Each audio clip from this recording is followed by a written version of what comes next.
آدم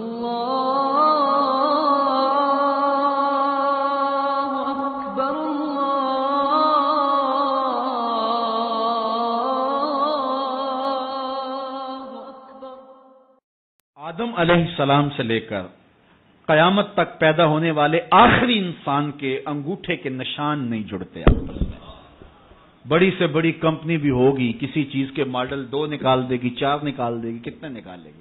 اس سے زیادہ نہیں نکالے گی۔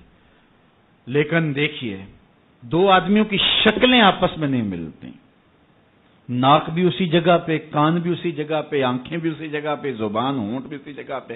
یہ درختوں کے جو پتے ہوتے ہیں، 2 پتوں کو کمپیوٹر میں رکھو لا کے، تو 2 پتوں کے ریشے آپس میں نہیں ملتے۔ ہزاروں لاکھوں تتلیاں ہیں، ان کے پر دیکھو لا کے، بظاہر ایک جیسے لگ رہے ہیں، لیکن دونوں کے پر ایک جیسے نہیں ہیں۔ ہم تو شاید پہچان نہیں سکتے، لیکن یہ جو ذمہ دار ہوتے ہیں، یہ بھینسوں اور گائیوں کو پہچان لیتے ہیں۔ ان کی شکلیں ایک جیسی لگ رہی ہوتی ہیں، لیکن ان کی بھی شکلیں ایک جیسی نہیں ہوتی۔ مجھے بتاؤ، یہ رب کے علاوہ کون ہے ایسا تخلیق کار؟ تو اگر غور کریں، تفکر کریں، تدبر کریں، تو اس کی ذات کا کبھی بھی انکار نہیں ہو سکتا۔ تو اللہ پر ایمان لانا کہ وہ متصرف حقیقی ہے، اس نے پوری کائنات کو تخلیق کیا ہے، اس کے اذن کے بغیر کچھ نہیں ہو سکتا، اس کے امر کے بغیر کچھ نہیں ہو سکتا۔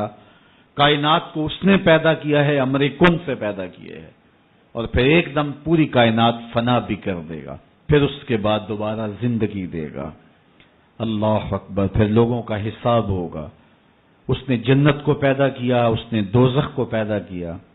جنت اس کی رضا کا مظہر ہے، دوزخ اس کے قہر و غضب کا مظہر ہے۔ مطلب کیا؟ جس پہ راضی ہوگا اس کو جنت میں بھیجے گا، جس پہ ناراض ہوگا اس کو جہنم میں ڈال دے گا۔ تو جنت کی طلب کرنا اللہ کی رضا مانگنا ہے، جہنم سے پناہ مانگنا اللہ کے قہر و غضب سے پناہ مانگنا ہے کہ مالک اپنے قہر و غضب سے بچانا۔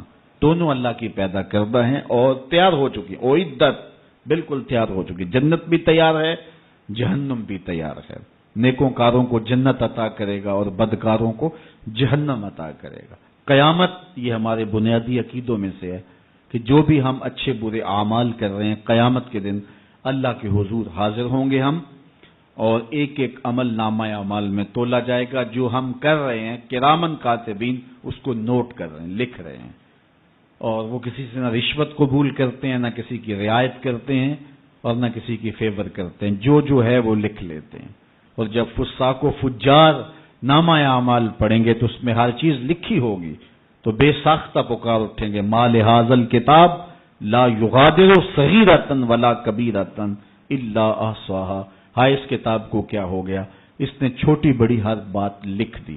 لکھا ہوا سامنے آ جائے گا۔ زمین بھی گواہی دے گی، اپنے اعضائے بدنیاں گواہی بھی دیں گے، فرشتے بھی گواہی دیں گے، اور نامہ اعمال میں بھی لکھا ہوگا۔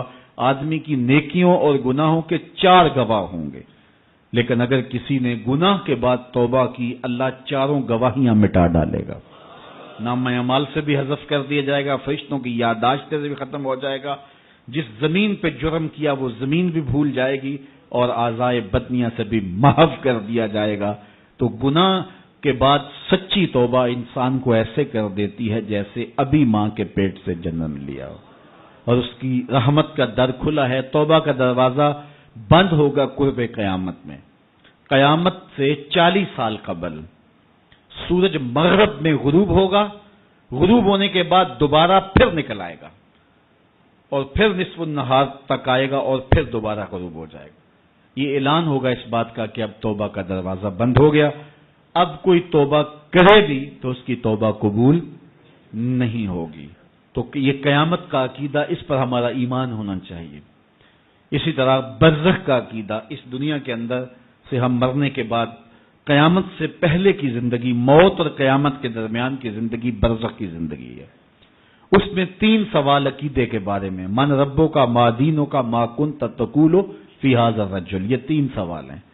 جو ان میں پاس ہو گیا وہ سرخرو ہو گیا، جو ناکام ہوا وہ سخت خسارے کا سودا کر بیٹھا۔ پھر قبر کے اندر کھڑکی کھول دی جائے گی، یا جنت کی یا جہنم کی۔